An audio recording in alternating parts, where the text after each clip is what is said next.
राज्यामध्ये कायदा सुव्यवस्थेचे अनेक प्रश्न निर्माण होतील अशा प्रकारच्या घटना घडलेल्या आहेत आणि त्यामुळे निश्चितच अधिवेशनामध्ये या संदर्भातल्या सर्व घडामोडींवर काय नेमकी चर्चा होतीये बघणं महत्त्वाचं ठरणार आहे। आणि या संदर्भात चर्चा करण्यासाठी आमच्या प्रतिनिधी मनशी पाठक सध्या आपल्याबरोबर थेट जोडल्या गेल्यात।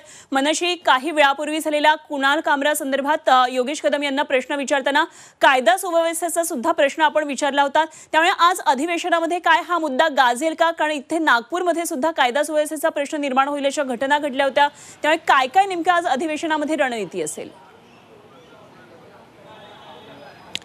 अधिवेशनाचे शेवटचे 3 दिवस उरलेले आहेत। अंतिम आठवडा प्रस्ताव सुरू आहे। आजच अंतिम आठवडा प्रस्तावातल्या विरोधकांच्या मुद्द्यावर सत्ताधारी उत्तर देतील आणि त्यानंतर संविधानावरती चर्चा ही अपेक्षित असेल शेवटचे 2 दिवस।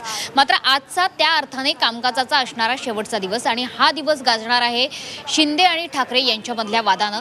एकीकडे कुणाल कामरा यांच्या ज्या ठिकाणी शो करतात त्या ठिकाणची तोडफोड शिंदेंच्या शिवसैनिकांनी केलेली आहे, तर दुसरीकडे आदित्य ठाकरे आणि संजय राऊत यांनी कुणाल कामरांच्या पोस्टचं आणि एकंदरीत त्यांनी जे शिंदेंवरती टिप्पणी केलेली आहे त्याचं समर्थन केलेलं आहे। त्याच्यामुळे निश्चितपणे आज विधान भवनात सुद्धा कुणाल कामरा प्रकरणाचे पडसाद उमटणार आणि शिंदे वर्सेस ठाकरे हे पडसाद नेमके कसे उमटतात आपल्याला पाहायचे। तुर्तास एका क्षणासाठी थांबवते। अजित पवार उपमुख्यमंत्री सध्या बोलतात, थेट जाऊया।